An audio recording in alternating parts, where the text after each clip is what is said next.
What's going on, everybody? Welcome back to another Wealth Journey episode. This is my net worth update, and I just turned 30 a few months ago, so this is my net worth at 30 years old. As you can see, I'm not in my normal studio right now. I'm actually at my girlfriend's place, so if you hear anything in the background, there's usually cars that are passing by. That's all that is. Don't pay that any mind, and I'll do my best to edit that mess out anyway. But anyway, the last time I made one of these videos was back in January of this year, and I was 29 years old and my net worth was $151,000. So we're gonna compare that to what my net worth is right now.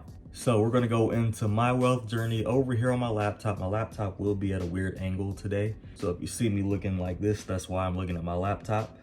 But we're gonna go to my wealth journey and take a good look at what my net worth looks like for November, starting with the assets. So starting with my Roth IRA, I have $33,433.32 in it. And just keep in mind, if you're looking at the breakdown on the screen right now, just know that those numbers are rounded up. And actually what we're about to do right now is take a look at my Syncfolio page so we can break down exactly what's inside of my Roth IRA.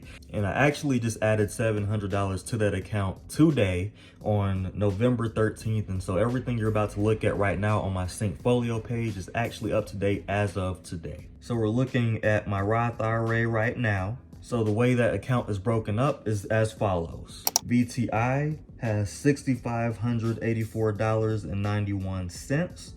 VOO has $6,585.69.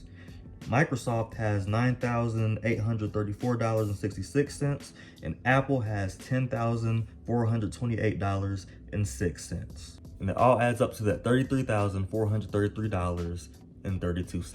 Next up, we have my Webull account, which, as y'all know, is my favorite account ever.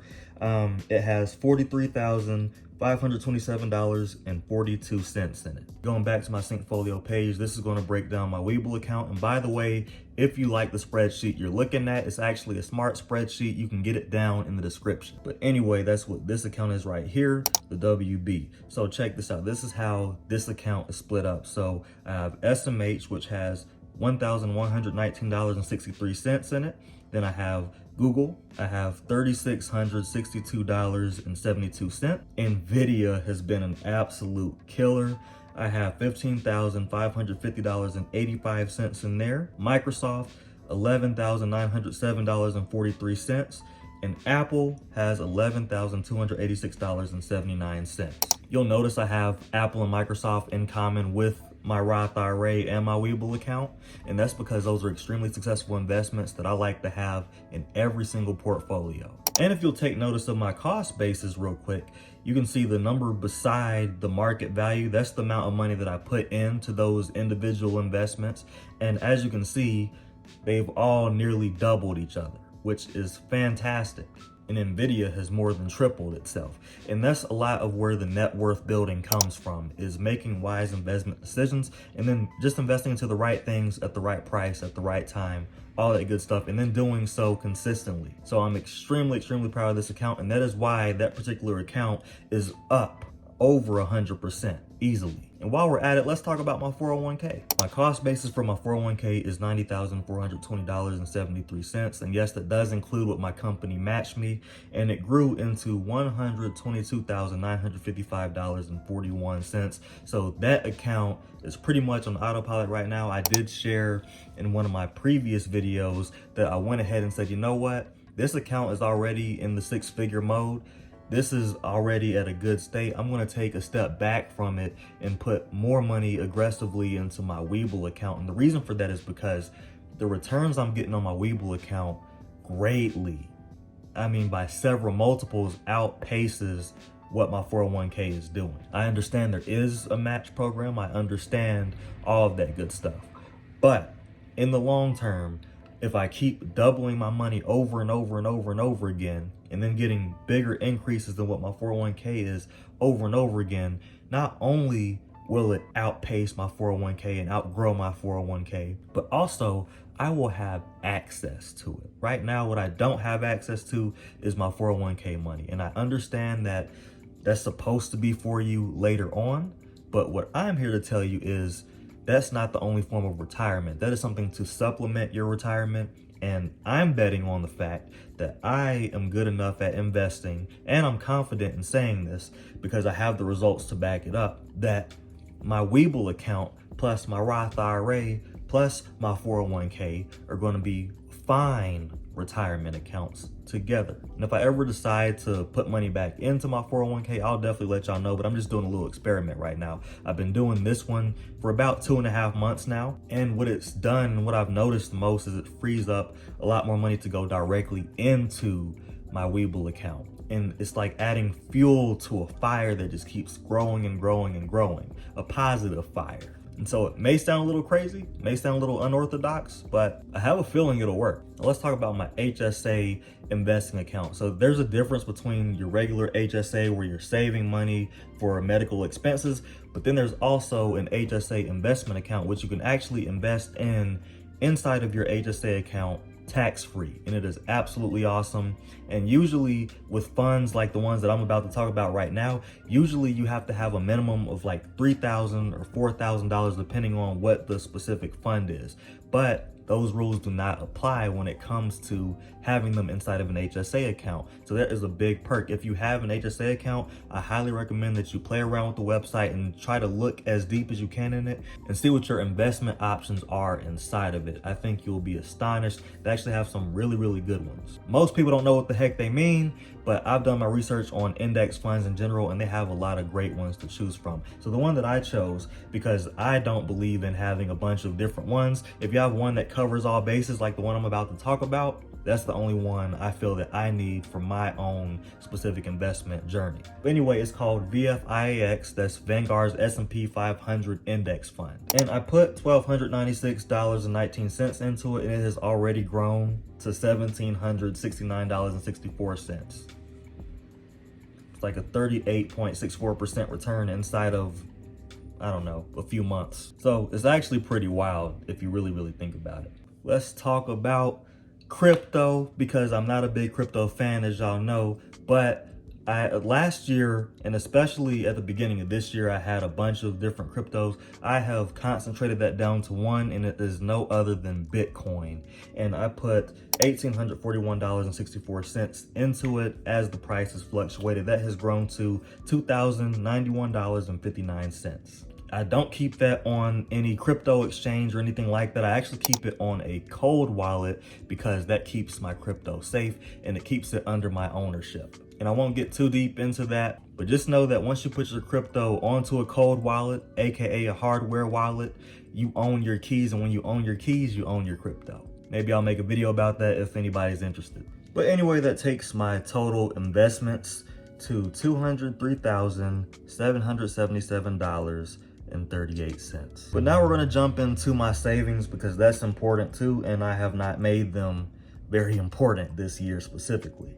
And just keep in mind, the number I'm about to share with you does not include my checking account. I am no longer including my checking account within my net worth updates because money goes in and out of that account. And so it's not consistent. With these accounts, money is pretty much planted in there and it's not going anywhere, at least not for a long time. So I do count those things as net worth, just not my checking account. Now that we made that clear, we're going to jump into my computer again and take a look at Syncfolio. So now we're looking at all of my savings accounts. They're not a lot, but if you add all these numbers up, they come out to $4,794.97.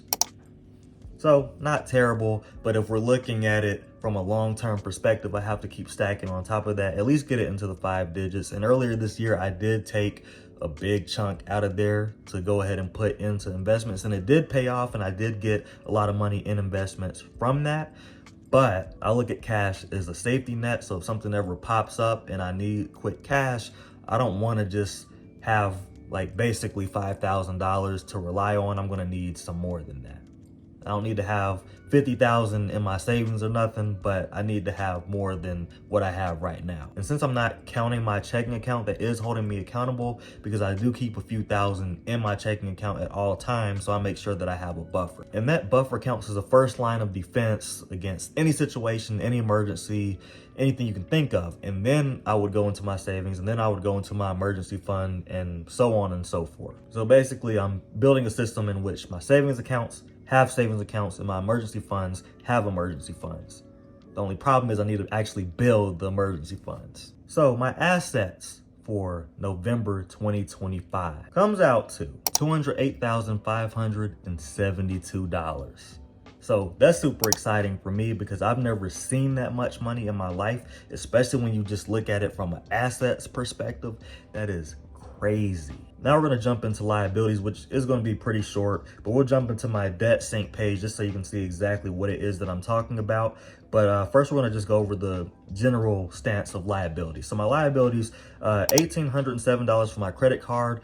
I had a lot of good celebrations last month. The month of October was my girlfriend's birthday and my brother's birthday, and there were just a bunch of good things. I made more than normal last month, so I just wanted to go ahead and celebrate a lot of things last month. So with that being said, I bought some expensive things, and as far as I'm concerned, all of them were needed. I got a massage for the first time in my life, bought my girlfriend some nice things, and enjoyed myself, really, and it was awesome. And that is what life is all about, my friends. It's not all about being a tightwad with money or trying to be frugal at every second. Like, sometimes you gotta celebrate. I just say never celebrate for no reason, but I most definitely had reasons with an S to celebrate last month. And then, of course, we're gonna add my student loans into this as well, because I do have some student loans that I made it very clear in a few other videos, but in case you're new to me and new to these videos, I am in no rush whatsoever to pay off those loans because the interest rate is so low. That doesn't mean I don't have a plan, and that doesn't mean that I'm not intentional.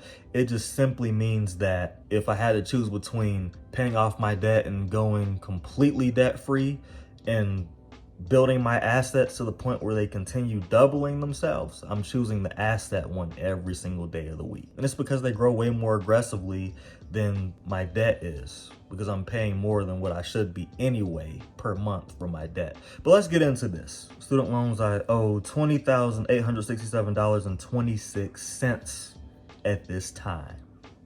And so if we break those all down, so my debt sync page shows all of my student loans and my credit card. And of course, credit cards are always going to be more when it comes to interest rate, and then loans are going to be more in dollars but less in interest rates. And so I go by the avalanche method, and I created WealthSync AI to do it for me. So I had it read this entire sheet that you see right here on the screen, and it gives me the summary that you're also seeing right here on the screen. And the summary is telling you, like, hey, right now, based off of how much you're paying per debt, this is the order you're prioritizing them in. And then it recommends, based off the avalanche method, the order you should actually go in. And that's going to save you time when it comes to getting out of debt. So not only will it save you time, but it will also save you money. That's why you must go by the top level of interest rates. And based on that, as I do come into extra money and more money throughout just my life and throughout the year in general, I can make the decision of how much will go towards investments and how much will go towards debt. So if I can get a drum roll, we're about to jump into exactly what my net worth is at 30 years old as of November 13th, 2025. My net worth right now is $185,898. And remember at the beginning of this video how I said my last video I made about my net worth, which was all the way back in January, and don't worry, I'll be doing these every single month from now on. But back in January, it was $151,000. It is now $185,898. That's a $34,898 increase. And most of that was purely off of just investments, because as I just showed you, I really haven't added a whole lot to my savings throughout the year, and I didn't include my checking within this net worth. So a lot of this is attributed to just how much my assets grew on their own. And of course, I contributed every single month to my Roth IRA and every few months to my Webull account. For most of the year, I was contributing every paycheck to my 401k. So some things have changed since then, but my whole overall point of this is my net worth grew to that point mostly due to my assets, in which I didn't have to do much. And my Roth IRA is on auto. My health savings account investments is now on auto. So investing truly is the way. That's how you build net worth. That's how you build wealth in general. And does it take a long time? Yes and no, because if you really know what you're doing and you understand how investments work and you understand when to get in at the right prices and you understand what the right investment vehicles are, your net worth can just fly. I mean, just back when I was 28 years old at the beginning of 2024, my net worth had just reached $100,000. I have now just turned 30 years old and my net worth is on the brink of 200K. And I don't think it'll take long to get there. So that is the power, my friends, of investing. And that is my net worth update for today. Hopefully y'all enjoyed this video. Hopefully y'all liked everything that I showed you and you like the style of content. This is coming more and more and more. I really enjoy making this. This is where I get the most fulfillment out of, because I'm giving you a real life picture. I'm showing you, hey, I'm not perfect. I have not made perfect decisions throughout life, but it doesn't take a lot of money and it doesn't take a lot of great, fantastic, life-changing decisions. It just takes a few that compounds into something that changes your life long-term and really for the rest of your life. And I don't have any kids. So when I get married and do have kids and all that good stuff, they're going to be set for life, not just because of what I got, but because of the knowledge that I have, that I've applied to my own stuff, that I can help them apply their stuff with too, and have them have Roth IRAs before they can even walk. You get what I'm saying? My kids are going to be set and they're not even going to know it. And that is a beautiful thing.